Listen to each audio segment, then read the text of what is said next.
Okay.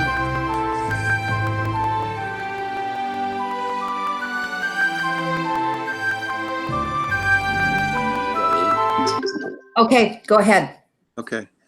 The April 27, 2020 Forest Grove School District Board of Directors meeting is called to order at 5:33 p.m.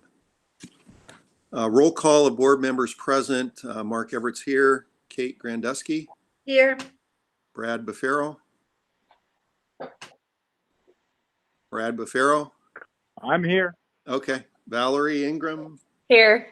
And Narce Rodriguez. Here. Okay, great. The school board will take public comment via Google form. The link is on the board meeting page on the district website.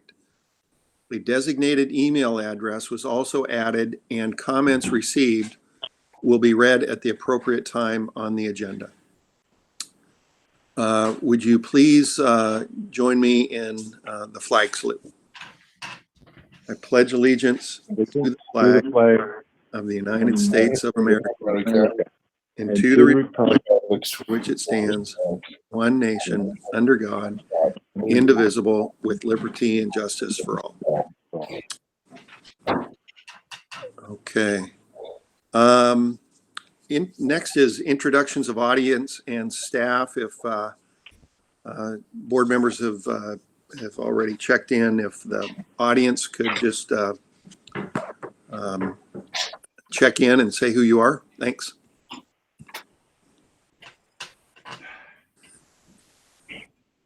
Audience and staff, I'm sorry. John O'Neill. Okay. Karen O'Neill. Osvaldo Garcia, Principal and NAMS. David Warner, Communications. Kim Shearer, Director of Student Services. Eileen Clute, Business.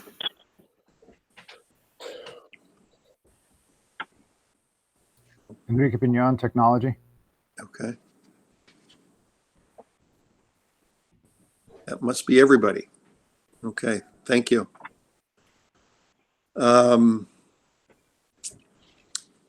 board's had a chance to look at the agenda for this evening.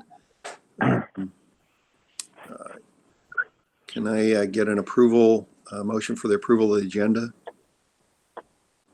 I move to approve the agenda as presented. Second. Second, okay. And we'll do a roll call vote on this. Let's see, Val? Aye.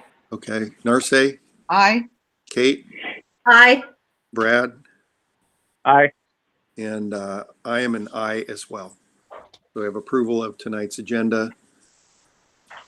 Let's see, correspondence and celebrations. I'll wait till my report. Okay. So the next is the student representative report. Siobhan, if you have a report, you're welcome to go ahead with that. Okay, cool. I don't really have events as much as just kind of like a climate survey kind of thing. So, well, the two kind of events are one, ASB did have a Spirit Week, I think 2 weeks ago maybe, and the themes were things like Show Off Your Pet Day, Mental Health Day, Pajama Day, and you would take a photo of you participating in that, and then you would post it on your Instagram story, and then ASB would put it on their story so that on our ASB Instagram, on all of our ASB social media profiles, you could see how other kids were participating in the Spirit Week. And then some students, it's kind of a mess right now, but there are kids who are helping, specifically Mr. Burke, organize food for our food pantry on campus. And Mr. Burke was telling me that when I just picked up stuff at the high school, that one of the days they gave away about 50 boxes of food in just a little under an hour, which is amazing that is being used to its full potential. And so we have more kids that are going to start publicizing for that. And then ASB trying to get in contact with community action and trying to see how we can help with that. And then I think that for how the real student, I mean, I guess like the real report on how students is doing. I think that a lot of students are struggling, as is everybody. But on the bright side, I think that compared to my friends from other school districts, Forest Grove High School is doing phenomenal. I'm not even technically a student anymore, and I still get 5 emails from my past teachers every day. Always wake up to an email from all of my teachers. My brother is still in high school, and so I watch him do Zoom calls Monday, Tuesday, Thursday, and Friday, and it has given him an actual sleep schedule, and he's got some sort of routine in his life. So I think that given the circumstances, we're doing pretty well, I think, as a district. And the kids they're not doing too bad. That is it. I'm finished. Siobhan, this is Narce. Yes. So can you send me your email, or how do you want me to send you information about Centro Cultural also has a food pantry going on. Okay. And then also the Oregon Food Bank is also providing food at the Pacific University campus once a month. So who should I send that information to? To you? Or? I'm going to send my email right here in the chat, and I'm going to forward all of the information that you give me onto the new ASB executive board and to Mr. Kirkman, and then that will get disseminated that way. Thank you. Wonderful. Thank you for your leadership. Of course. Yeah. Okay, thank you, Siobhan.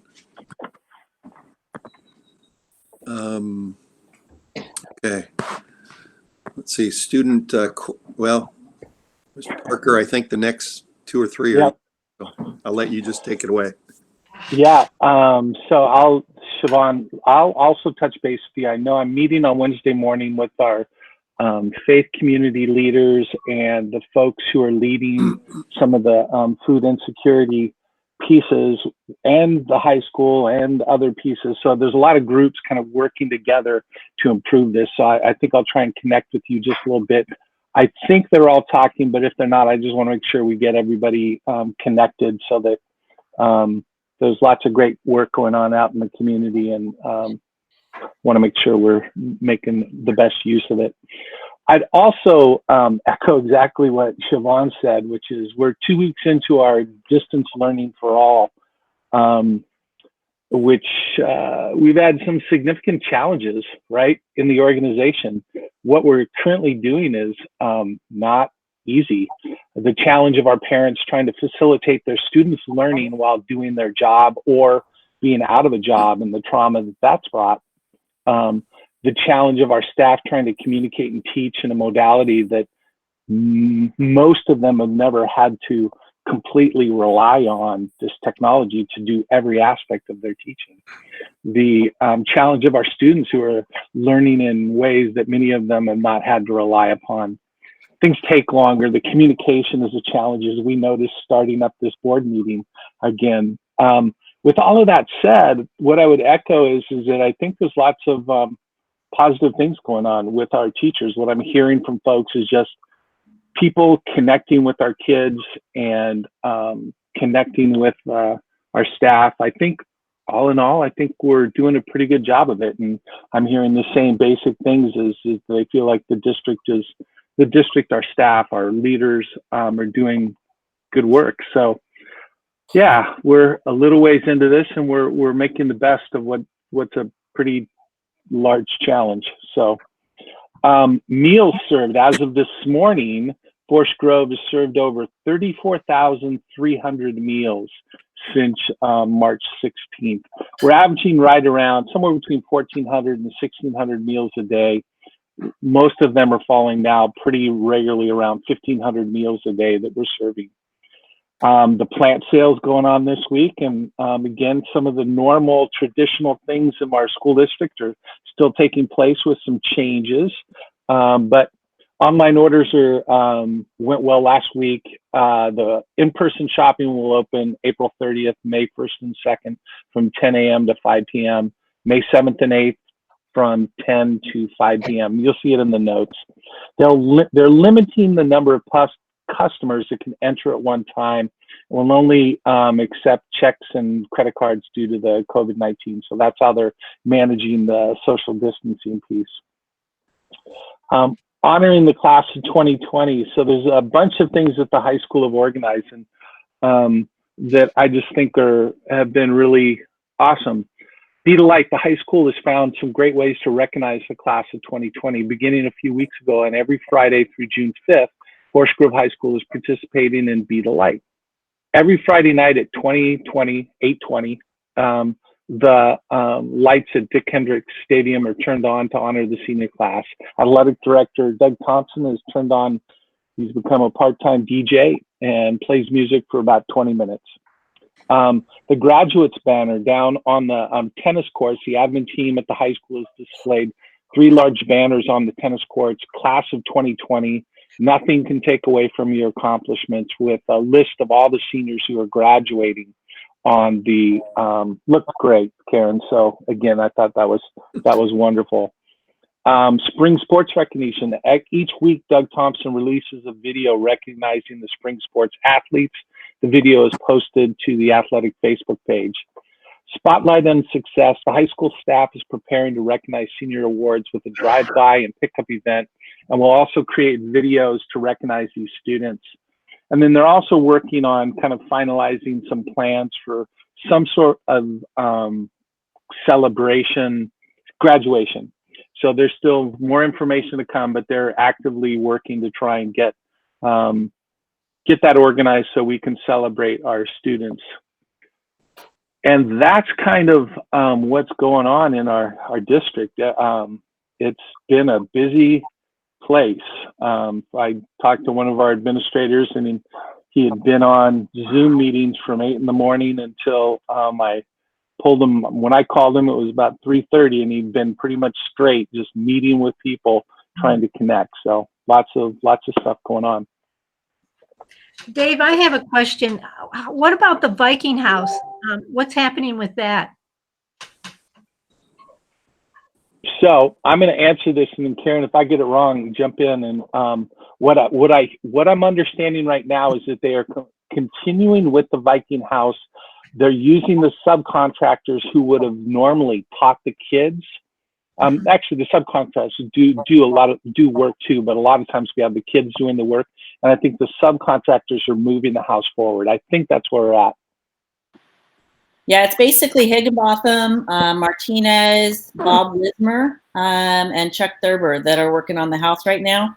And like Dave said, we've got subcontractors coming in, but between the subcontractors and the instructors, that's pretty much where the work's happening right now. Thank you. Okay. Anything else, Mr. Parker? That's it right now. Okay. Thanks for the update. There's a lot going on. Yeah. I don't know, a lot. Yeah, just a lot of different things that we wouldn't be talking about normally this time of year. So thank you. Unscheduled public appearance. The board appreciates community members sharing information during public comments. The board will listen to information we hear from the audience. Following the meeting, the chair and superintendent will together determine if the superintendent will respond in a public way, a private way, or if the issue will be added to future board meeting or work session agendas. Public criticism or complaints about school district personnel is not allowed at this time. A speaker shall be limited to 3 minutes, the total time allotted for this agenda item being 20 minutes. Well, is there any unscheduled public appearance? We didn't receive any emails. Didn't. Okay. All right. And nothing on our Google form. Okay. I could have asked that ahead of time. Okay. So the consent agenda is made up of routine, non-controversial items to be voted on under one motion. Are there any items within the consent agenda, the consent items, a board member or the superintendent wishes to discuss separately? If not, can I entertain a motion? Yeah, I move that we approve the consent agenda. Second. Okay, second. It's moved and seconded. So roll call vote here. Val? Aye. And Narce? Narce? Kate? Aye. Hey, Mark. Yes? I just one thing. It Okay. looks like there's a typo on this. Oh, okay. So I don't know if we want to just the Neil Borzak has in terms of the FTE is that correct? Oh yeah, I was wondering. Who would know that? Yeah, it shows. I got an FTE of 1667. Is it point? Should it be point? He was resigning as a .1667 or something. Is that what you're talking about? Yeah. Is he taking a leave, or is he? I guess I don't. Is Kevin around? So Kevin is at the mix and match with Pacific University tonight. So I'll have to get back to you with that info. Okay, that would be my only question. So Neil is requesting a reduction in full-time teaching assignment because they just had another baby. Oh, so it's a reduction then? It's a reduction of just one block, I believe. Oh, okay. That's what it looks like. It's like .167 or something. Okay. So I was wondering too. He should be like 833 or something like that. Okay. Mm-hmm. Okay, thank you, Karen. Okay. So we were in the middle of voting. Who had Yep. voted? Mark, this is Narcissus. Sorry, I couldn't get to the button. fast enough. Okay. So, aye. Okay. Okay. Thank you. Kate, I might have been on Kate. Aye. Okay. Brad? Aye. And I'm an aye as well. So that passes the consent agenda.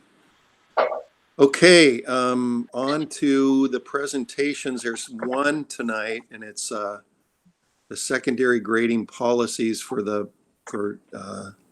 middle school and for the high school. I guess Karen is going first in the PowerPoint presentation. So it's all you then, Karen. Excellent. Thanks, you guys. Yeah. So this is just the outline of tonight's presentation. And so this gives, go ahead, Dave, the next one. So this just kind of gives an outline of the work that we've done over the last 12, 13 years, starting with 2007-8, doing some alignment, recognizing the fact that whether it's Common Core, we have a lot of standards that are identified for grade levels, and it's impossible to cover. And so identification of power standards or essential standards are critical to being able to manage what students are learning at every level and them being prepared for the next level. So you can see there that credit by proficiency, we started looking at it in 2008-9, same thing as credit by proficiency and standards-based grading, interchangeable. And then 2009-10, using credit by proficiency as well as PLC implementation. PLCs being the core to identifying those standards. And again, identifying essential standards that students must demonstrate proficiency or mastery on in order to be successful at the next level. And then over the last 8-9 years, we have consistently gone back and taken a look at what some of the challenges are with standards-based grading. There is no perfect grading system. There's always going to be some challenges with the grading system. When I first started at the high school, we would have 6 weeks, we still have these, we would have 6-week meetings with those students that were failing 4 or more classes. And at that time, when you had those meetings at 6 weeks, many times, if students had not done anything in the first 6 weeks, they had a very rough start to the school year, had not passed a test, maybe hadn't even taken a test, had done no homework. The response was, there's absolutely no opportunity for this kid to pass. So then kids basically had nothing to do to engage them in the work for the last 12 weeks. Go ahead, Dave. So that was one of the reasons that we used to go to standards-based grading. One, to really identify the essential standards, and two, to give kids an opportunity to recognize that learning isn't just one point in time, that if they don't do well at a given point, there is still opportunity to learn. Same with if a kid gets a C on an assessment, and that is their demonstration of learning at that point in time, we still want them to get better. We still want them to continue learning and really promoting the lifelong learning aspect that we all want to see in our kids. So again, the first bullet, essential standards. Grades are based on demonstrating proficiency or mastery. Seat time, to get away from seat time, some kids master material more quickly than others. And so we not only want to push those kids to go on beyond that, but we also want to support kids that it takes several times to attempt a skill in order for them to demonstrate proficiency or mastery at that. The other thing that we found out during this time was just the grade inflation. So really taking a look at the rigor within our classes and the essential standards. So making sure that that rigor was consistent and the demonstration of proficiency or mastery across grade levels. And again, a lot of that work is PLCs. And then the last one there, the Berkeley Common Core learning targets are more rigorous, they're more consistent and transparent. So the focus has been to create fewer, more challenging standards rather than the US is notorious for a mile wide and an inch deep, trying to cover way too much too quickly. And so really trying to pare those down and go deeper. Karen, can I ask you a question? Yep. The GPA inflation, you have that in parentheses there. Can you, I might have missed exactly why it's there. So that was the rigor. So what we would find in different classes, there was an inconsistency in the expectation of demonstration of mastering standards. It might be a mastery in one level or one course, but a proficient level in another course. And so we really saw this when our valedictorians, they didn't necessarily take honors classes or AP classes. And so around the same time, we ramped up requirements for being a valedictorian or a salutatorian and having to take 4 AP classes and, take some honors classes so that we are pushing our kids to gain exposure and success in the more rigorous classes. Okay. Thanks. So challenges, procrastination. So this is one of the things that we continually come back and talk about as a staff. One of the things when we last met as a staff in 2007-8 to revise our grading practices, that was one of the biggest things. It's like, are we being too relaxed on students in letting them reassess multiple times and not having any deadlines whatsoever? Are we doing them justice? Is that hurting them when they get into college or their next steps? So that's something that we talk about consistently. Retesting opportunities can be time consuming. So this retesting requires a very strong skill set on the teacher's part of using formative assessments. So if teachers are using formative assessments throughout the day, they get a really good sense of what kids are struggling with and what they're doing well with. If they don't use formative assessments well, they could get to a summative assessment and 70-80% of their kids could fail that assessment if they've not used their formative assessments well. And then they've got a ton of kids coming back and needing to retest. And then just getting kids to understand the importance of practice. They sometimes want to skip the practice and just go to the test. And we've come up with some great ways of showing them, it's like practicing an instrument or playing a sport. You need to practice those skills if you're going to do well when you perform. And the performance in this case is on an assessment. And so just getting that honed in that they need to practice. So can I ask another question? College and career readiness part of the grade? Mm-hmm. Maybe you can, is that, what is that? So that is, so when ODE, when they rolled out what standards-based grading practices need to entail, part of that is kids should not be penalized for behavior. And turning things in on time is a behavior. And so So that college and career readiness at the time was you can have up to a certain percentage of it be that college and career, turning things in on time, doing the practice, all of that. And so you'll see when we get to a couple more slides, Okay. how we communicate this to kids, Okay. because that is another challenge, right? Is how do you convince kids that they need to do their homework, that they need to turn things in on time, and that they shouldn't put all their eggs in the basket of just taking the assessment and not doing the work prior. Okay.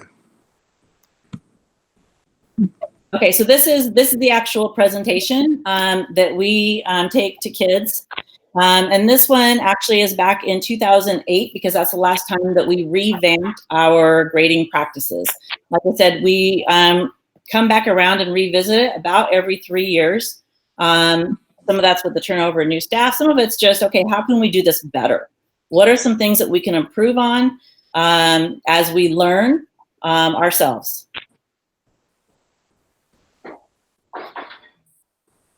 Okay, so why standards-based grading? And again, just this is a presentation to Forest Grove High School students. So why are we doing this? Learning happens at different rates for everyone. Everybody learns differently and at a different pace.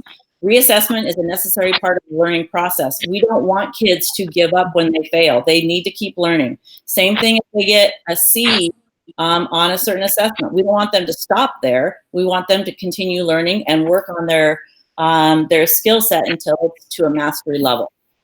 Students are held accountable.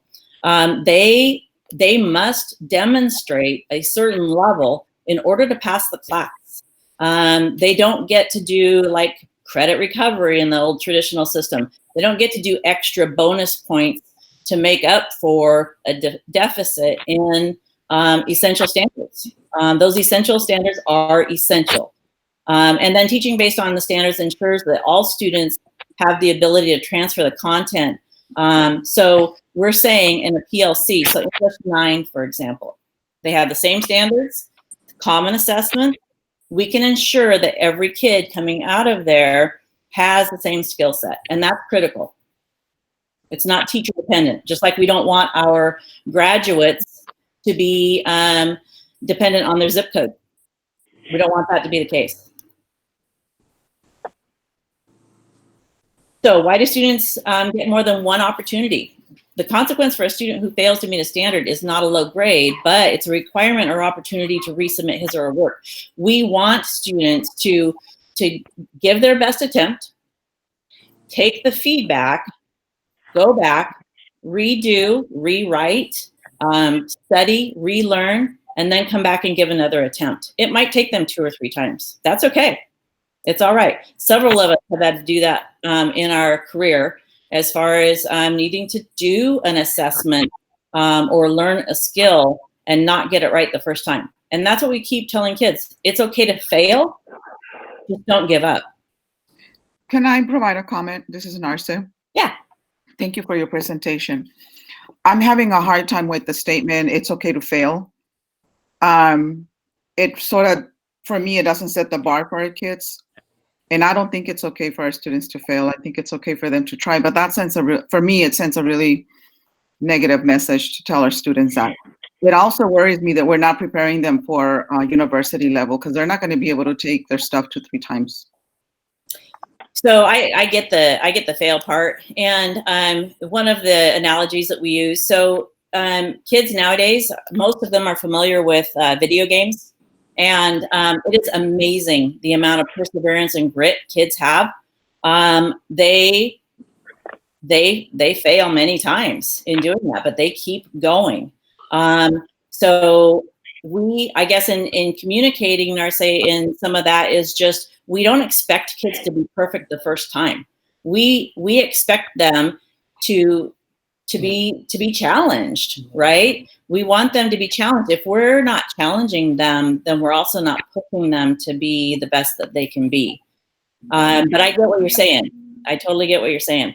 At the university level, actually, what some of the colleges do is, because we've got a lot of partnerships with the colleges that we're working with, what they'll do, which I don't necessarily agree with either, is they'll actually take a test and throw it out just because it's the lowest test.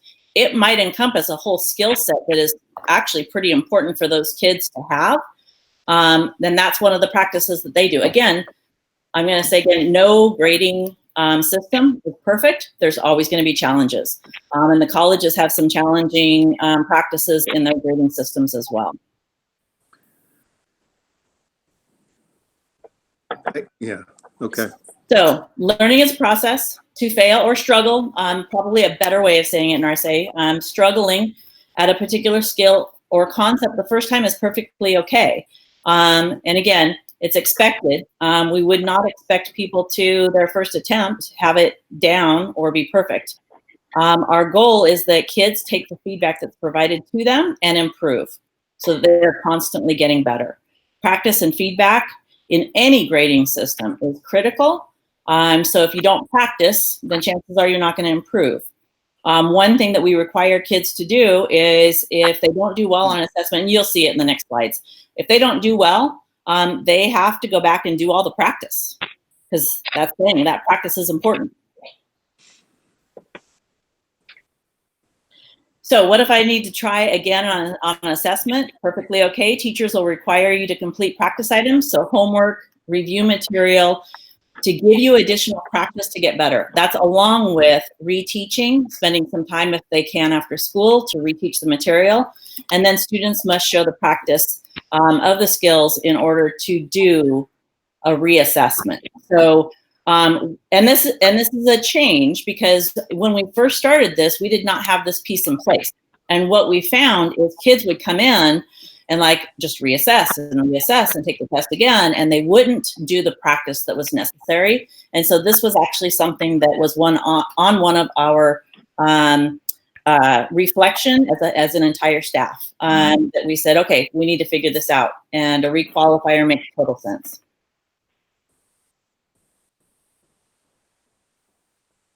Next one. Sorry, Dave. Thanks. Yeah, no problem. I'm sleeping at the wheel. So deadlines are important. And this is one thing that really hit home in one of our first, or actually even our last revamping of our grading system. So every student will take an assessment when it's scheduled. We found some kids would maybe not show up if they hadn't had a chance to test. They wanted a little more time.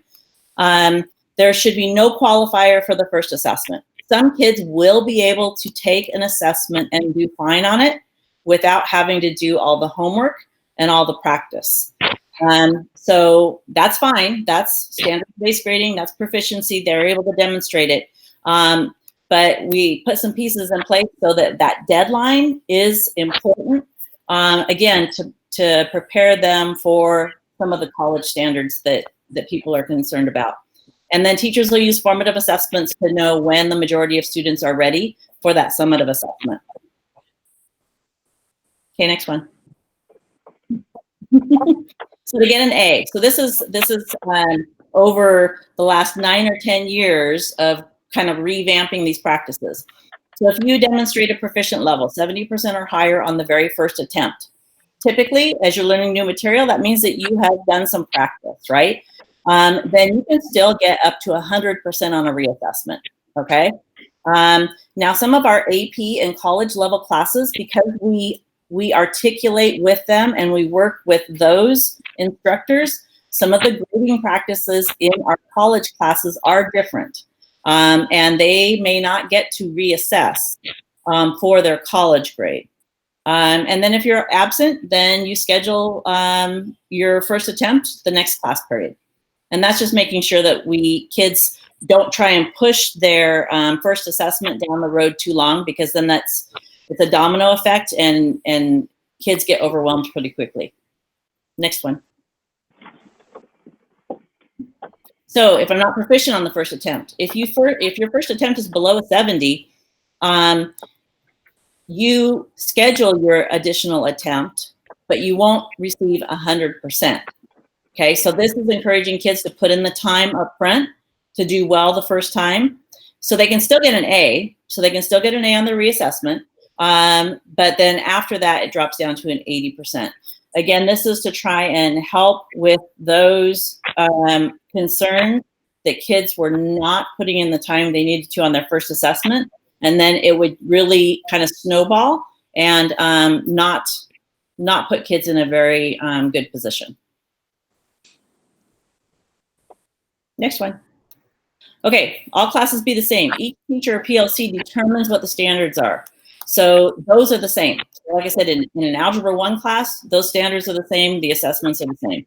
And PLCs determine that, and then the syllabus and everything that goes home emphasizes that. So the essential standards will be anywhere from 80% of a grade to 100%. We still have some classes that it is 100% whether you meet the standards or not. The homework and practice and all that is not a part of the grade. A lot of ours are 80-20. How many, Karen, have 100% of just this? How many courses have the 100%? Not many. I would say we're probably at about, I'd say probably 15 or 20% of our classes are 100-0. Uh-huh. And is that teacher or department, or how is that determined? It's PLC. Okay. It's PLC. And some of that is so like in your production classes where you have products that you're coming up with or doing throughout the course. You don't have the opportunity to do much at home, right? There's not a lot of practice that you're going to do at home. So it's really what you're producing within the class and meeting those standards. Does that make sense? So I'm thinking, for example, Viking box, right? So you've got some of those classes where it's 100% of meeting those standards. You don't really have much homework. Are there courses that aren't production based that are 100%?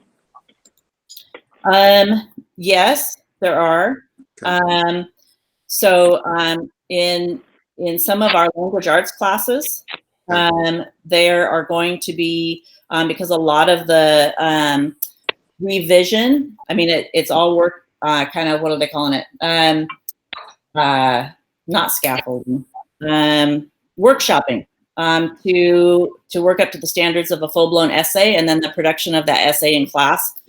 So we do have some, but it's really gone, when we first started it, from 90-10 or 100-0, more to the 80-20. I would say the majority of our courses are 80-20, with some of them using the, you'll see on the next slide, some of them using the final exam or final culminating activity as a possible 10% of the grade. What we communicate on the final, though, is this is on a final exam, there's no new material, okay? Nothing new. It is the final opportunity for students to be able to demonstrate proficiency. So if a student has really struggled to demonstrate proficiency on a skill, that final test is their final opportunity to do that. So I understand that. Mm-hmm. I kind of understand two things. I would say, back to the PLCs. So if I'm in a PLC for language arts, is it possible? Because I assume is that a PLC, a language arts PLC?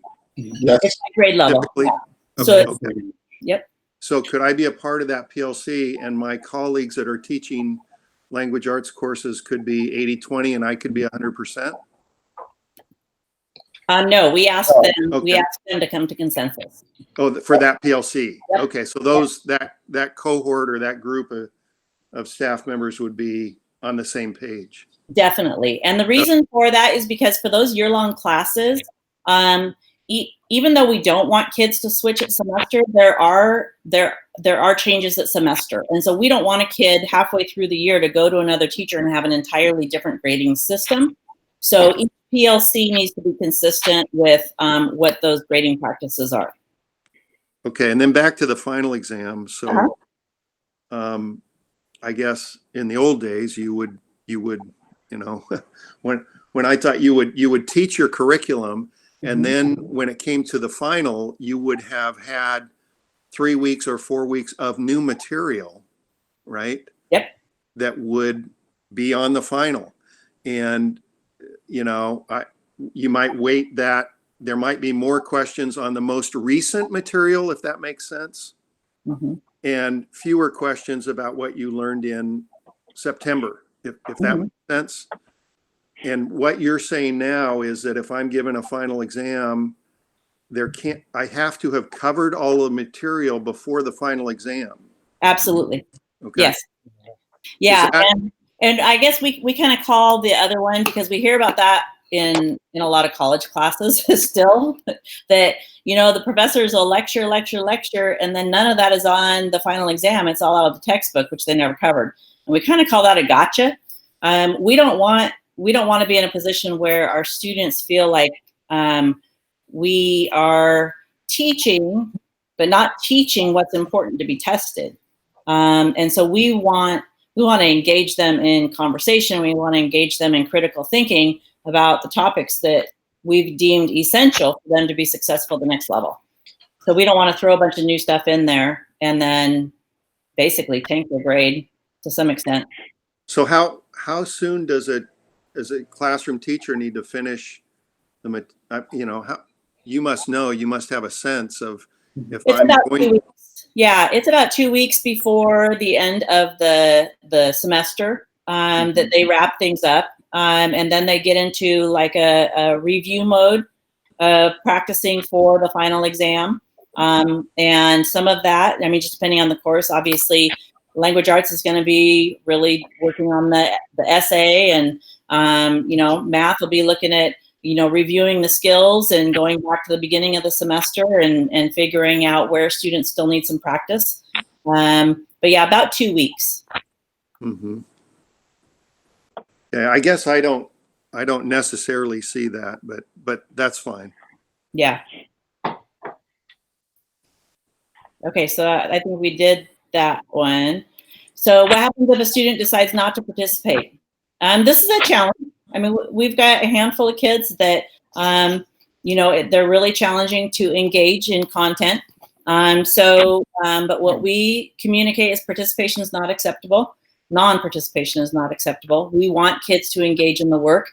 And so we've done a lot of work around, partnering up, small groups. If there's not enough of the teacher to go around, then we structure the classroom so that students are feeling supported by their peers as much as they are by their teacher. Again, practice is critical. Formative assessments so that teachers have a really good idea where they're struggling and where they're not. Really determines the pace of the class, right? And when those summative assessments happen. Discussions, homework, classroom activities, really being intentional about what's happening in the classroom and making sure that what's happening in the classroom is critical. And then some extra practice outside if necessary. So this is just so that we outline for kids what academic misbehavior, if they're, caught cheating or anything like that. So we just take them through this. And then the next one, what they can expect from teachers. So we just wanted to be really clear about what teachers should be doing. And we wanted, this is presented during, or has been presented during advisory. But really being clear and having teachers present to students what students can expect from them and from all the staff at the high school. So, a belief, growth mindset, high expectations, feedback, multiple check-ins, support for retesting and relearning, mandatory tutoring. We assign mandatory tutoring. It's hard to have teeth in mandatory tutoring if the parents aren't on board. Next one, Dave. And then to be successful. So, sorry, that's our dog. I don't know if you guys can hear him. So to be successful, participate in class, ask questions, and then, again, hitting the practice really hard. And if you fail at your first attempt, or if you're really struggling, I guess is probably a better way to say it.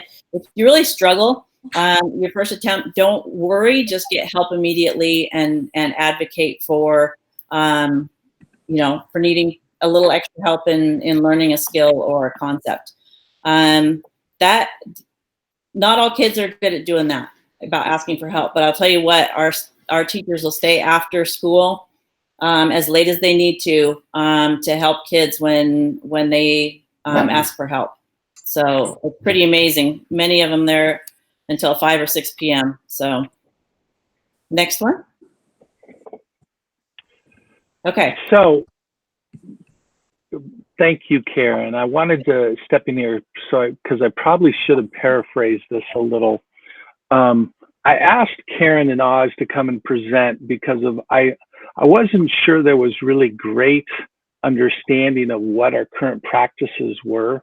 And so that's what Karen's provided tonight, is not only the historical context of how we got to our standards-based grading, but also kind of the changes that have happened over time with the staff on how they got to the place that they're at, where they've made adjustments to deal with procrastination, some of these other things.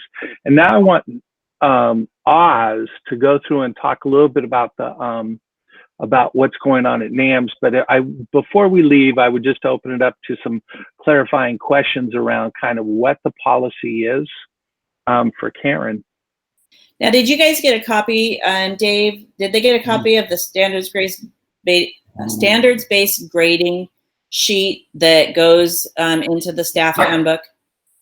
Yeah, if you could just give them a quick paraphrase on what that sheet is and what it does for you, that might be helpful. Okay, so it's basically just a 2-page document that that outlines what standards-based grading is, why we use standards-based grading, what the expectations are as far as, you know, identifying common assessments, essential standards, that kids are allowed multiple times to demonstrate proficiency to mastery on those. It really encompasses a lot of what you just saw in the student presentation, but it's just simply a 2-page quick cheat sheet, if you will, of how to handle deadlines, what it means to be proficient, what it means to be mastery level, and how that ties to grades, and then how important formative assessments are. Perfect. Thank you, Karen. I really appreciate it. And Oz, I think you're going to grab control of the screen now, right? Yeah, absolutely. That's fine. Let me get out. Mhm.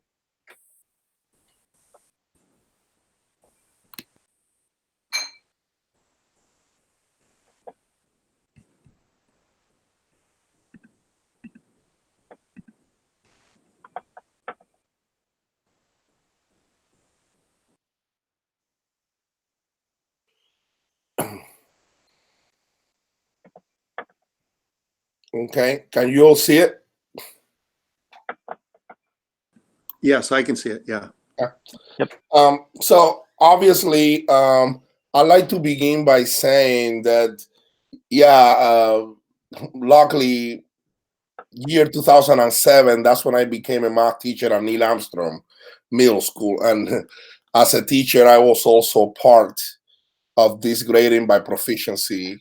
At the time, that was the name, or standard-based grading. Hey, Oz, can you hit the present button and it'll make it larger for us?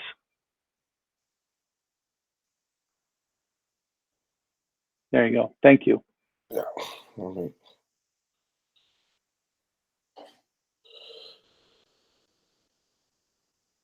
Yeah. So what I was saying is that, as Karen stated, we have gone through a lot of transformations and discussions and decision making on this standard-based grading in the last 12, 13 years. And we have also done a lot of alignment with the high school specifically. So, you know, 90% of what Karen discussed applies to Neil Armstrong Middle School because we have done these conversations together. What I wanted to do, emerging from Karen's presentation, is kind of outline, you know, a little bit of how we differ and how we have moved in different directions, but the core ideas are still the same.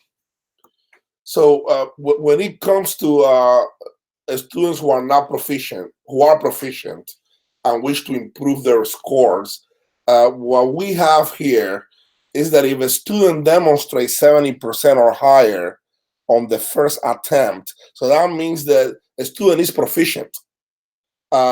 We will allow that student to get an A on that exam, but we will not allow the student to get 100% on that exam. So we have 90% on the second attempt. Oops, sorry. And 80% on the third attempt. So that's a little bit of a difference in there. I mean, we still believe that students need to know the importance of that first try. I mean, to develop some accountability and responsibility. I mean, we still give them the opportunity to get an A with a 90%, but not 100. The second thing that is a little bit different is when it comes to whether the student is able to be present on that first attempt or not. We do not count or penalize students if they have an excused absence for the day. So I kind of wanted to also make that clear. Here is another item that has been, it is currently debated because, again, I began to have this conversation with my staff again a couple of years ago because we had a lot of turnover and many of our teachers had already made their own decisions, and I tried to get the whole school to rally behind the same ideas. But there are a couple of little things here or there that we are still trying to fine tune. But for the students who fail or do not demonstrate at least 70% on the first attempt, obviously those students can continue to schedule opportunities with their teachers to retake those exams as many times as they need to in order to attain proficiency, not to get a better grade like a B or an A. Some departments have allowed that. I know that others, are only providing up to 70% maximum if the student already failed the proficiency from the very beginning. And again, these are conversations that we need to have to make sure that the entire school is in one page on this. Under these circumstances, obviously, the students will be required to complete a qualifier prior to scheduling each retake. For the same reasons that Karen discussed, we don't want the student endlessly taking and retaking tests and teachers grading and regrading. We got to make sure that teachers have a degree of confidence that the students have learned the guaranteed curriculum that they're supposed to learn. All right.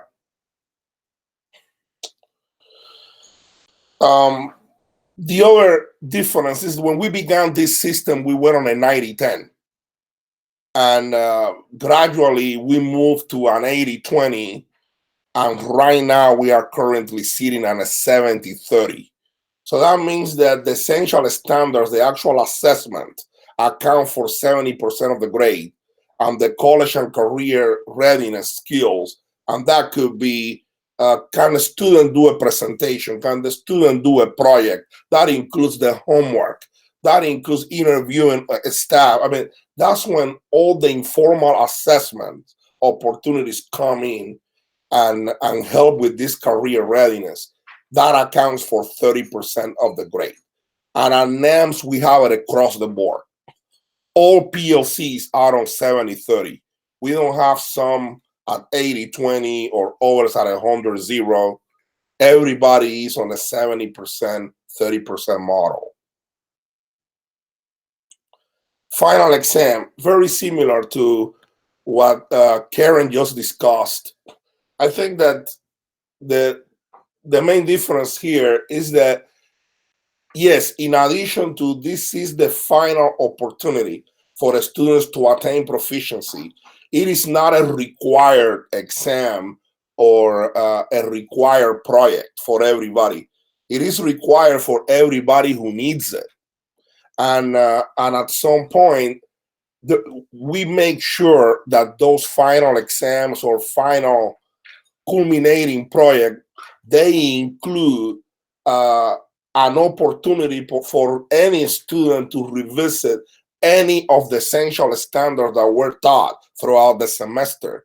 And students will focus on answering those questions. Let's say that there was a student who did not become proficient in the essential standard number 2 and number 5, then those two would be the focus during the final.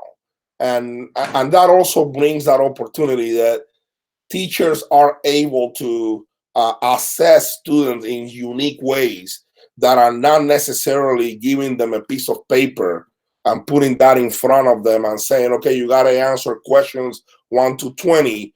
I mean, if the teacher knows that there are specific areas that the students need to focus on to become proficient in those areas, the teacher has the discretion to organize a specific project or a specific assessment that will make up for that deficit.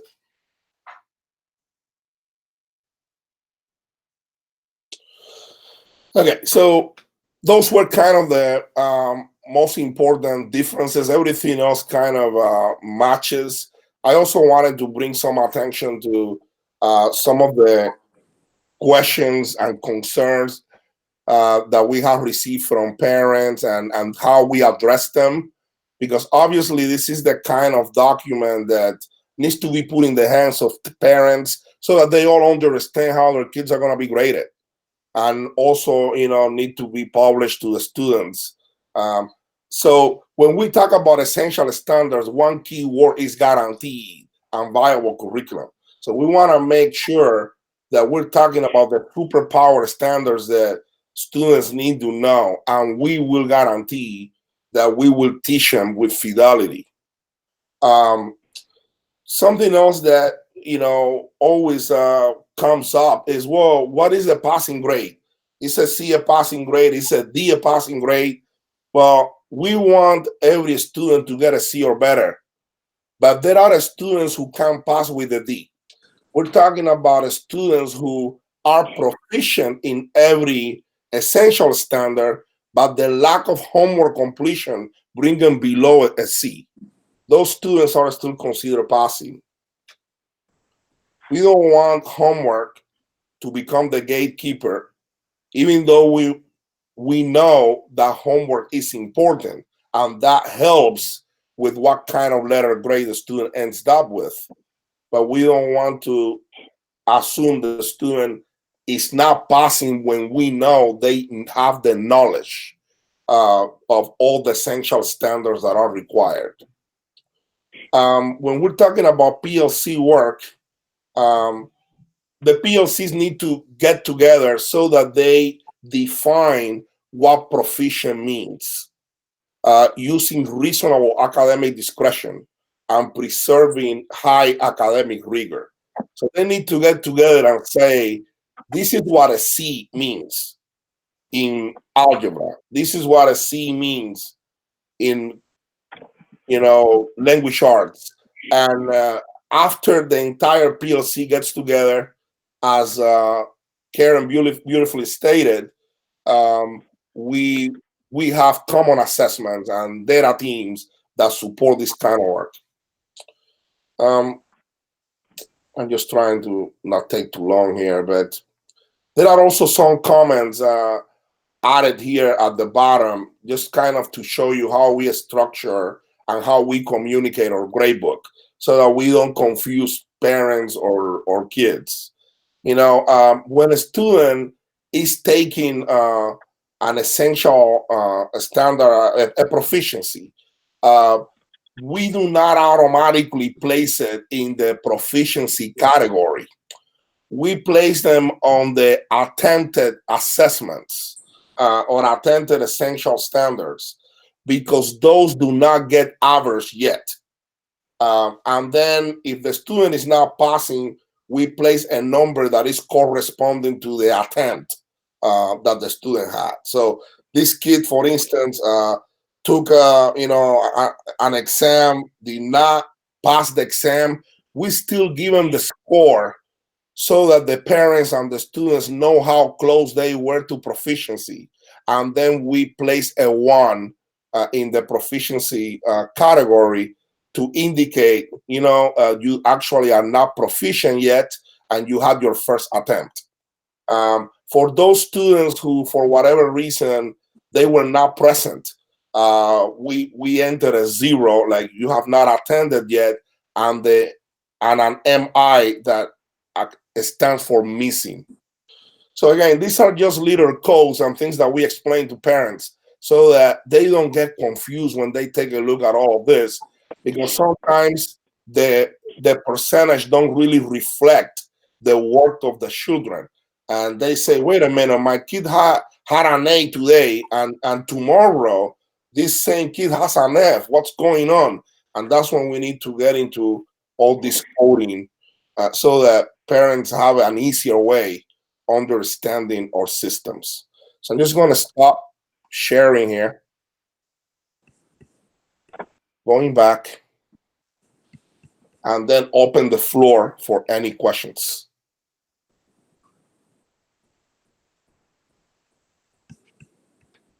So board members, where I'm I wanted them to come in and present what our policies are so that we could have kind of a, number one, I was new, so I was learning too, but I wanted to make sure that I was hearing people talk about grading policies, but I don't think that we really had it straight from the schools what those grading policies are.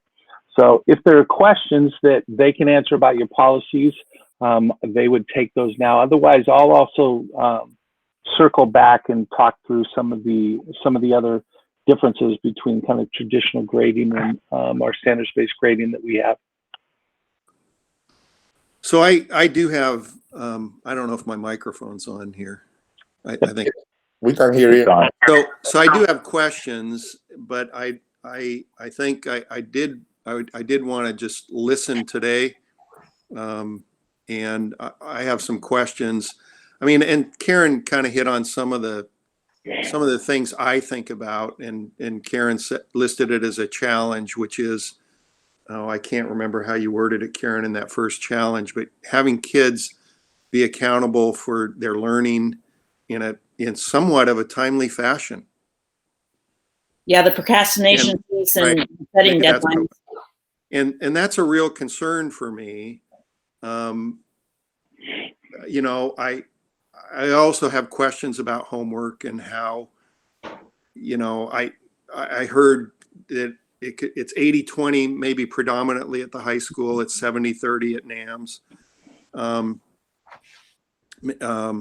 But how timely is that as well?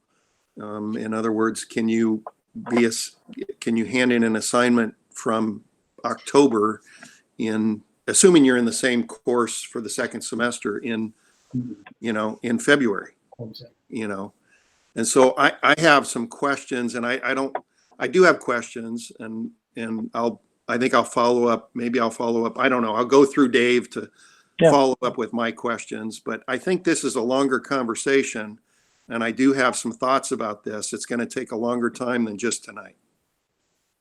Right.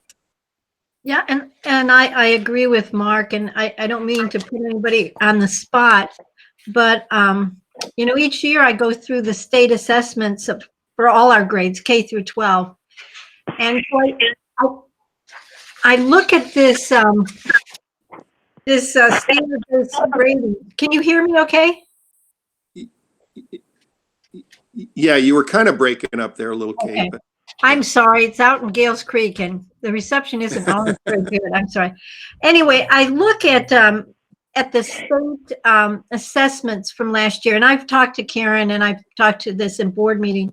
And so there's only a certain amount of weight that the state assessment has. And so for me, I looked, and I don't mean to put anybody on the spot, and I know that things are being worked at Neil Armstrong, but it bothers me as a board member to see that only 25% of the students met the math assessment last year. And of course, this year we're not doing that. So my question is, this whole presentation in that is, you know, if the kids are meeting the standards and they're proficient, then we need to really make sure that those kids are passing.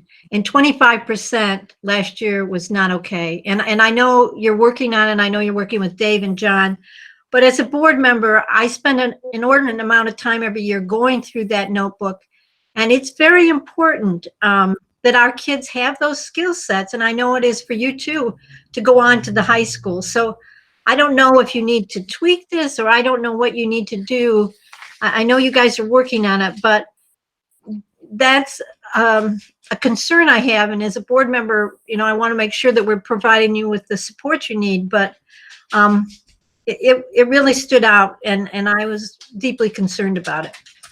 Yeah, and what I would say is that we absolutely need to think about the instruction going on in our classrooms, and certainly our state test performance is not where we want it to be.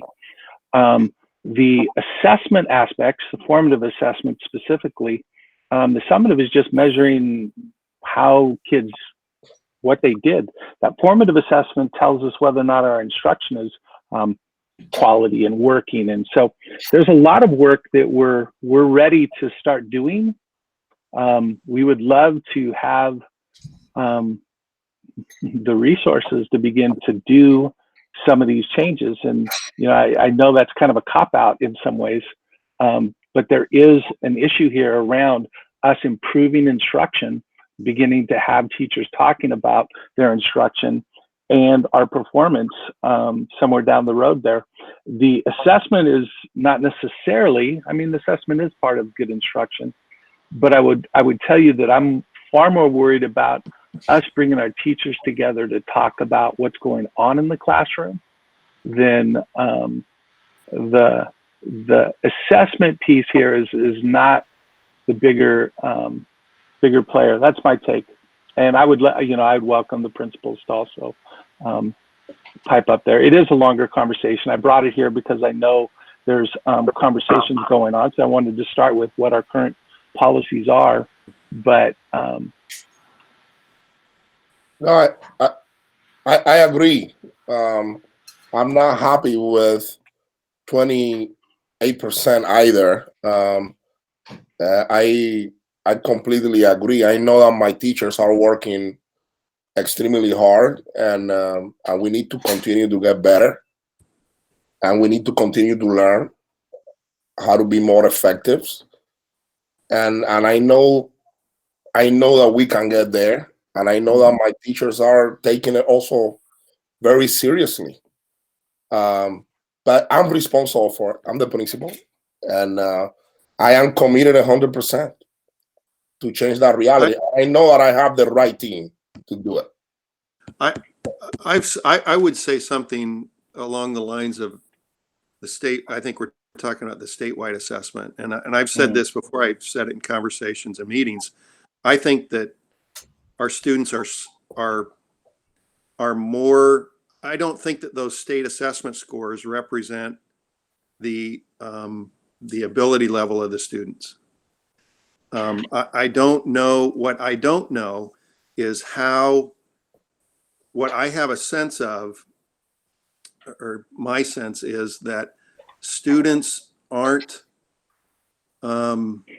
engaged in trying in their academics as much as they should be, because they have all these opportunities to make things up whenever they can during the school year.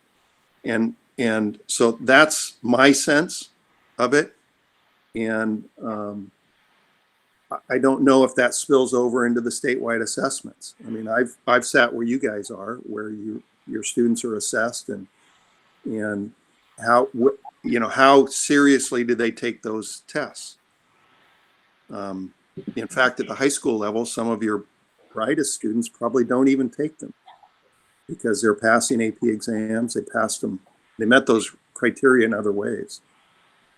So my sense is that,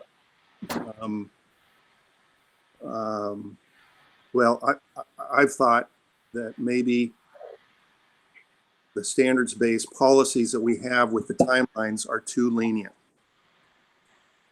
That's what I think. But I want to add one more comment or two. The other piece to this, and perhaps with this whole virus, it will all become moot because we may not be in school for a while. But the amount of time it takes to take the assessment and the cost, and then especially the loss of instruction with the teacher and the student, maybe we should just, not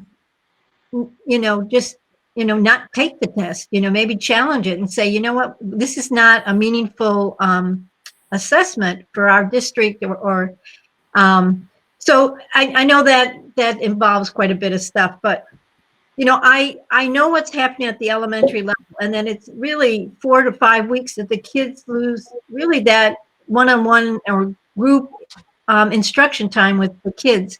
It's a bigger discussion than this meeting, but it's another thought. Yeah. I just want to chime in really quick. I agree a lot with what Mark is saying. And I also wanted to add that during the strategic meetings and planning last year, there was a group of high school students that were involved in that planning and in those meetings. And one of the main things that they said that they wanted was to have the high school be more rigorous and just their education be more rigorous. And I don't know if the proficiency standards is it making it more rigorous. They have so many chances to keep doing tests or doing assignments that they're not really being challenged to bring their best selves the first time or even second time. So that's something I think we should think about too with this grading. So as we, so what I can tell you is that the traditional grading, when you're up against a deadline, you miss that deadline, you get a 0, you get a whatever, but there's no expectation for you to do the work. So again, what I want to point out here is these kids are actually being held to a higher standard because they have to do the work. And yes, you have multiple opportunities to it, but you see, this isn't traditional grading here where all we're doing is comparing them to each other. We're measuring their performance on standards. And that's a different, that is a different piece. And I do understand, and what, kind of where I'm headed with this is that I think we gather up these questions and then we sit down and we talk through, but to just compare traditional grading to the standards-based grading that we're using, to say that it's more rigorous is only for the kids who are getting an A+ the very first time around. For everybody else, it's actually less rigorous because we have no expectation that they're going to actually complete that work. You get a 0, you get a 50, you're done.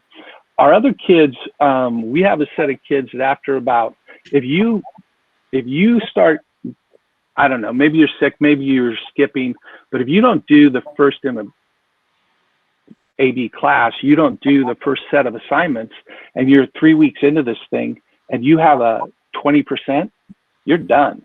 Mm-hmm. There is no, right. You are done. You can just come back in February and start your class over again.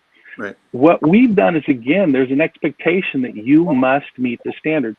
Now, all the things that people are talking about are totally relevant and appropriate because they're the same things that the staffs have been arguing about over time, which is they come together and they talk about procrastination and they talk about this. But I think what I want to do, like I said, this is a longer conversation because it's very complex. I think maybe we need to come back with, I'll get questions from folks, and then we'll do some more work around why is this set? It is different. There's a guy out there named Ken O'Connor. He wrote the book, The 15 Fixes for Grading. And it basically walks through a lot of these concepts and why in today's world they no longer apply. They're not appropriate. And yes, colleges are still doing what colleges do, but that doesn't make it good. So I think, again, the next step for me would be to assemble some of these questions and we can begin to have a conversation around what the concerns are. Because I think your point with the kids wanting rigor, hey, I can totally appreciate that. Well, and we can, yeah. I would just say that if we weren't in the situation we are now in this virtual teaching and our teachers right now being totally overwhelmed, then you'd have some teachers in front of you right now. And they would totally disagree with the fact or with the statement that the courses are not rigorous. Our courses are very rigorous. And identifying the standards. Where we might think that they are not as rigorous is the opportunity to keep learning or the opportunity to retest. Some might look at that and say, oh, they're not as rigorous because it's not a you must pass at this time or you're done, which is basically what our old traditional system was. If you failed your test in the first 6 weeks, like I said, you didn't have a chance of passing. So there's a separation. That's what I'm trying to say is there's separation between the standards and the rigor in the course and providing students multiple opportunities to demonstrate their learning for each of those courses. They're separate, but they're not, right? Because they have some really high standards that they need to meet, but they're going to have multiple opportunities to get there rather than just saying, we're at 6 weeks, you didn't do well on this test. You might have done all your homework. You're not passing. If I may add. Go ahead. I just have one comment. This is Brad. Go ahead. Karen, I if you remember when we started, where we were and how we were running things. I mean, you've watched it evolve over the years, and I think it's a good idea to review practices and continue to evolve. I don't think anything's perfect. I agree with you about the rigor at the high school, just based on what I've seen. I just think it's a good idea to just keep revisiting and evolve, and you know that. I mean, yeah. and getting the input from the teachers in the building. But Absolutely. I agree that the rigor's there. I mean, and the tweaks that you've made from multiple retakes. You know, remember when you first started, and the teachers were in the classrooms till late at night, etc. But I don't think it's perfect. But I think it's a lot better than it was in 2007, 2008.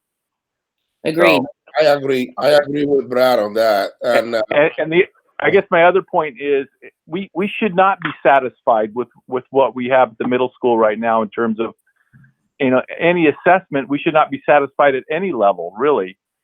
So I'm just thinking the transition from middle school to high school, and especially in math, moving from the middle school to the high school, we just shouldn't be satisfied. And I think that continue to improve is just part of what we need to do. So just a comment.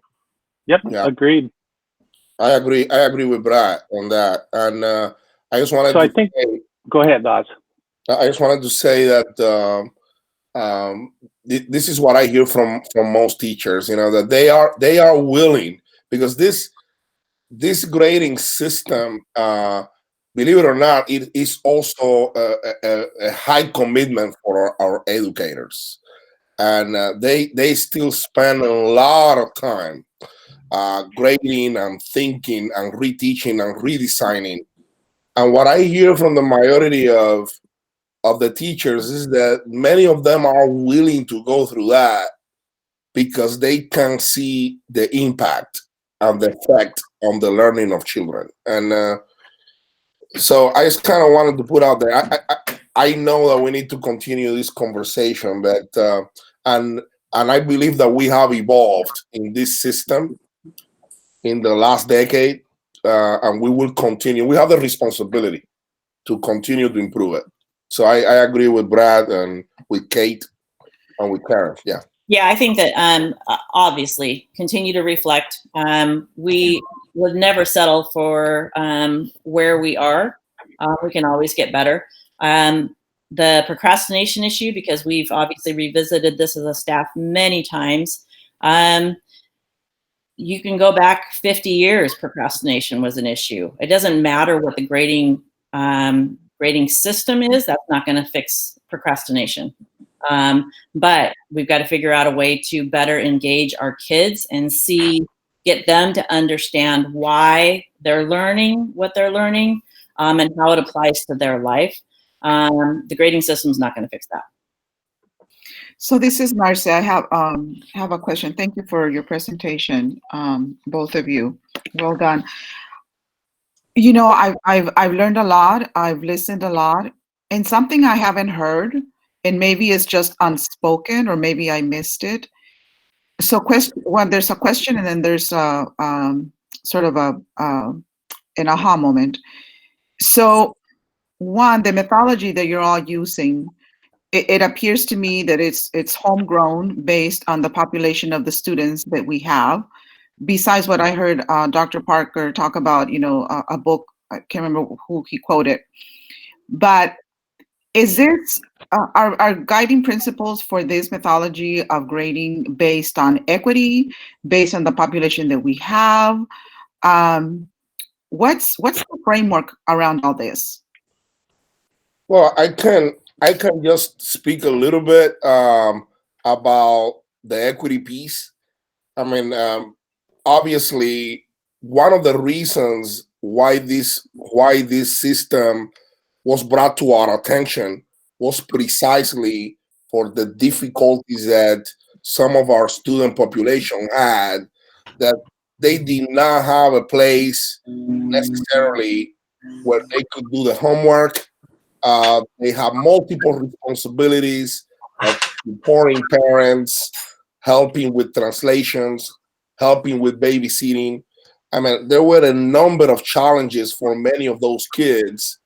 And to have a system of grading that would penalize students to the point of failing them, even when they knew the content, to pass an exam, because they could not submit the homework, it would fail them. That became an equity issue. So there are many other reasons why the proficiency system has been entertained and put in practice, but I believe that equity was at the forefront of that. I just think it's important to say that from the beginning, so we kind of understand. I mean, for us, I think for me, it's been an educational opportunity to listen to all this, as I learned every day. But I'm just thinking, you know, if this presentation is done again, it might be good to state that. So there's a clear framework of why we're doing this. Is what's the why? What's the behind of it? Sure, Narcita, you bring up a great point, because there is actually a lot of research out there, and equity is at the forefront of that. And then just obviously the fact that kids learn at different rates, and we need to support that and give them multiple opportunities to keep learning. But you're right, equity is a big factor of that. And again, there's a lot of research out there. And the fundamentals of this grading system are different. They have standards with which they're assessing, and those standards aren't always applied at the same time. Our traditional grading system simply compared students' knowledge to other students' knowledge. So in my chemistry class, I wasn't assessing how many of the chemical standards that they knew. I was assessing how well they answered my questions as compared to their neighbor. And that's there's a fundamental shift that comes with the Common Core. And there's some more, again, we can get some more information out around some of those pieces. I mean, that's, again, I think what's really important here is for us to educate ourselves around these concepts, because they are confusing to some extent. Hey, Dave, just historical perspective. The reason why we looked at the proficiency, or the credit by proficiency and standards-based system, was because exactly what Narcy was saying, the kids that were wandering the halls, 3, 4, 5 weeks into the semester, and it's a semester or year-long class, were our Latino, were our economically disadvantaged, were our special education students.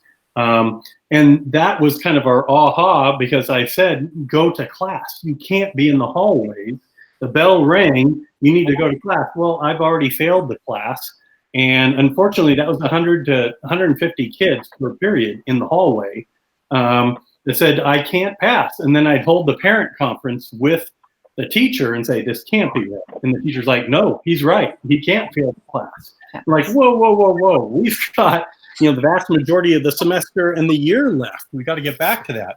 But back to the rigor also, we did an analysis, a grade point average, because one thing that we were looking at is not just high school graduation, but also college placement in terms of remedial classwork. And we had a real issue. I had anecdotal parents coming back saying, Mr. O'Neill, we're going into college, but what the hell? My kid has a 3.9 GPA and they're placed in remedial math and remedial reading. Well, when you look at the statistics on that, 14% chance of ever getting a 4-year degree if you're placed in the one remedial class. So as a faculty, we disaggregated data. And one thing that we did is look at the SAT scores and students at a 3.5 or higher. And what we realized is the overwhelming majority weren't breaking 1,000 on the SAT at the time, which was terrible. Yet the feedback that we were giving to parents was, yeah, they're college ready. They're college and career ready, and they're going to be successful. And not only that, but they're on honor roll. So that goes back to a little bit to answer some of Mark's question in terms of the rigor as well. The key is, what are those essential standards and those building blocks, course after course after course, that we want to make sure every single one of our students have? And I totally get the concerns, because how do you maintain that motivation for students throughout the course to readily engage and put forth their best effort throughout the course? So that's where I applaud Oz's faculty and Karen's faculty. They keep coming back and revisiting, how can we improve this for kids? Because we all share the same goal, and that's student success at the end of the day. Not only graduating kids, but meeting our mission and our goals and vision of producing college and career ready graduates prepared for the world. So we've kind of rolled off on not a tangent, but this has been a very in-depth conversation here. I'm going to circle back with board members, write down your questions. I'll bring those together, and then Oz and Karen and I will sit down with those, and we'll talk through, kind of see what we can present to help folks understand kind of where we're at. How does that sound, board members? Okay. Sounds good. Yeah, that's fine. Thanks, Oz and Karen. I know it's such an in-depth and complicated conversation. I appreciate you coming out tonight to help us out. Thank you. Thank you. Yeah. And thank you to all the board members for all the work you do. We appreciate it. Thanks. Thank you. Bye-bye. Okay. I'm looking for my, I think here, okay. So, that was a presentation. So, Teacher Appreciation Week proclamation. See, I had it here. Okay, here it is. So, Teacher Appreciation Week 2020. The influence of a good teacher can never be erased. Whereas today's teachers mold our future citizens through their guidance and education, and whereas today's teachers encounter students of widely differing backgrounds and abilities, and whereas our society expects a public education to provide quality education services to all children, no matter what their backgrounds or abilities, and whereas our country's future depends in large measure upon the education our youth receive today, and whereas teachers spend countless hours outside their classrooms preparing lessons, evaluating progress, counseling and coaching students, and performing community service, And whereas our community recognizes that its teachers are providing quality education services to our children, now therefore it be proclaimed that the Forest Grove School District Board of Directors designates the week of May 4th to 8th, 2020 as Teacher Appreciation Week in this community. And be it further proclaimed that the Forest Grove School District Board of Directors calls on the community to join with it in personally expressing appreciation to our teachers for a job well done. Dated this 27th day of April, 2020. I believe this is an action item, so do I have a motion to approve that, the teacher appreciation? Okay. And I'll second it. Oh, okay, Val. And then we'll do a roll call. Val? Aye. Okay, Narce? Narce? You're Kate? muted, Narcy. Okay, Narce? Aye. Kate? Okay. Brad? Aye. I'm an aye. And Narce? Narce? Sorry. My computer is Okay. challenging. Okay. Okay, good. Aye for the rest of the night. No, just Yeah, aye. okay. Okay, thank you. Let's see. Okay, so then the next action item is a revision of the 2019-2020 school calendar. I think Mr. Parker's got this one. Is that correct? Yep, I have this one. Okay. So in our traditional calendar, the one that you approved this Friday, the 1st of May, was a professional development / PD / grading, depending upon whether you were secondary or elementary, and I can never remember which one was doing what. But we moved away from, when we made this change to the distance learning for all, we worked with our union leadership, specifically licensed and classified, and we'd like to turn Friday back into a day that teachers can contact students. The PD day doesn't make a whole lot of sense. This will help out our secondary schools quite a bit because they're running a schedule where they do basically 2 days of A day and 2 days of B day. And then Wednesday is kind of a mental health where they're checking in on kids. And by putting this Friday back in, it allows us to keep the periods consistent. So they're doing 4 days this week.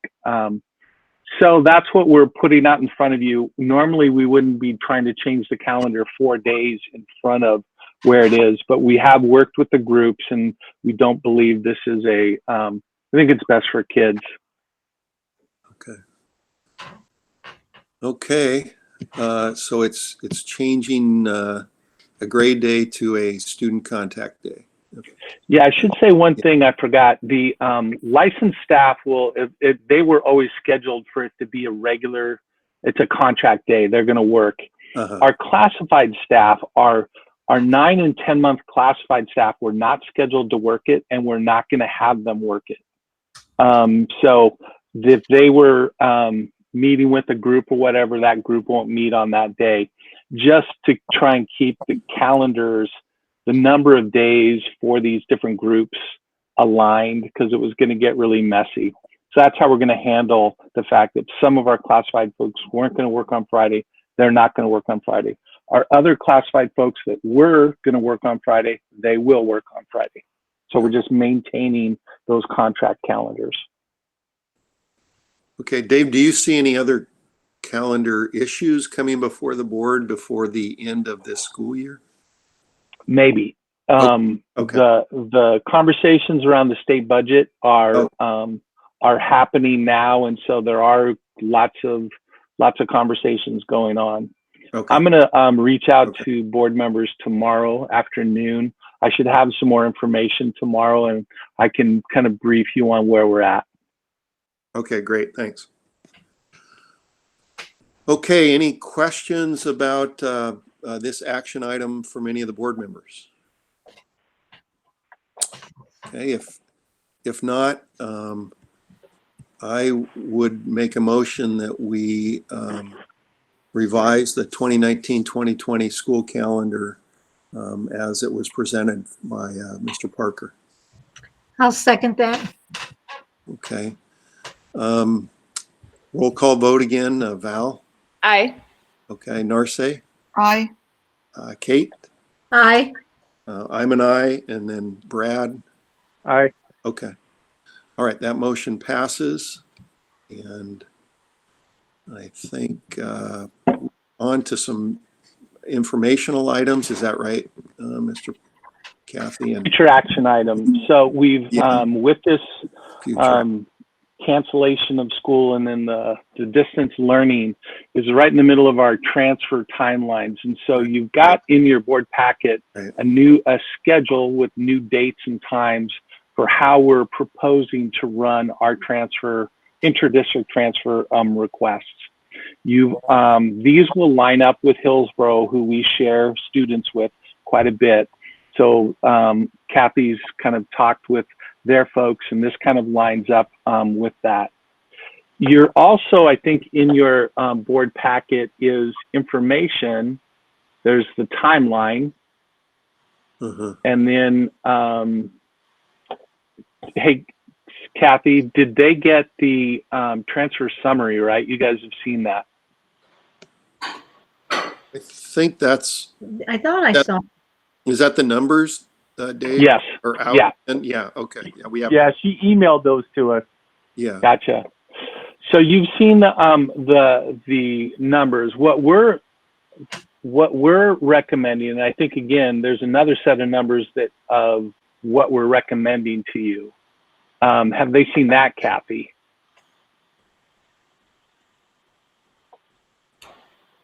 So I think I lost her. There's two sets of numbers, Dave? Sorry, I lost my internet connection for a minute. I emailed you the summary. It did not include it in your packet. No. Oh. Yeah. So we also have a set of numbers, let me pull them up really quick and then I'll share them just so you can see them. And this is meeting with our principals, what we're recommending for. Dave, are you talking about the open slots? Yeah, basically. They're yes. in the pack. They're actually in the packet under description of agenda item. But that's for 19. That was what you did last year. Yeah, right. I thought it was this year too. So, right. Yeah. Hang on one sec. I know I've got another set here. So let me. Here's what we're recommending to you. Yeah. I should have this up. Sorry. There we go.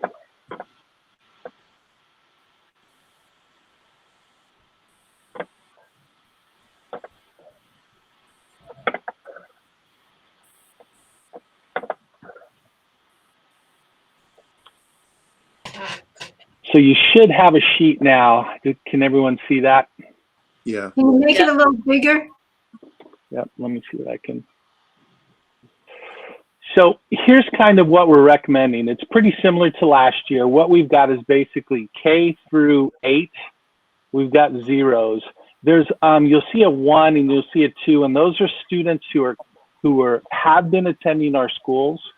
And like the 2 at Dilley, there was an issue around McKinney-Vento, and now they technically don't meet, but it's going to be best for them and their family if they stay. So they opened up 2 slots. But basically, we're saying K through 8 were, for the most part, closed. I think the issues around capacity are bringing in more students right now is a challenge. I think there's also going to be some big challenges money-wise. And so I'm not sure that this makes sense to us to open slots for folks to come in. We have opened some slots at the high school, and that is because of, in the 9th grade, we opened 10 slots because of a lot of students from the community school make their transition back into, from the community school to the high school in the 9th grade. Also visitation and the Forest Grove Lutheran School. Some of those students make their way back into our high school. And then we've opened up 5 of the 10th and 5 at the 11th. We haven't opened up seniors. That creates some struggles to have seniors transferring in. So this is kind of what we're recommending, and we can have a discussion about it. At the next board meeting would be when we would want to provide an action item. You're going to have a lot more information around the state and finances by the time we get to there, because there's a lot of things emerging now. And so I will get you more information on that as soon as I have it. I have a question about the ones that you say who are living with family and it'd be best to keep them. I was understanding from Kathy when we've talked about this in the past that when we open slots, it goes into a lottery. So how can you just say that we're going to open 2 slots at Dilley and just give them to these people? If they've already been in our system, then they should be grandfathered in already, I thought. They can be. We can give priority to students that are that have already been attending at that school. Okay. So I double checked that just to make sure. So yes, and that's always kind of been, we've always been able to give priority to those kids. Okay. Yeah, I thought it was just a lottery. And that It is for everybody else. It is for everybody else, but we can give priority to the kids that have already been in those seats. Okay. Okay. Other questions that I can answer for you? None for me, no. And then you guys also need to, oh, sorry, Dave. I just want to make sure that they're thinking about how many they want to let leave. Oh. That's why I gave you that summary, kind of to explain what happens. And the hardship transfer will also be available after this process, as it has been the last couple of years. And Kathy, isn't it correct that there's a significant number of hardship transfers? Yes. Okay. Most of it is daycare. Oh, okay. Yeah. Right. Okay. But I guess my point was that it's not just a couple. No, it's not just a couple. Okay. But a lot like that. If you look at that summary that I gave you, Uh-huh. a lot of those kids that even applied to leave or applied for a transfer never attended here to begin with, because they moved in and they wanted to stay at their school, or they moved in and that's where their daycare was. So we're not actually losing very many students that have been attending here. Right.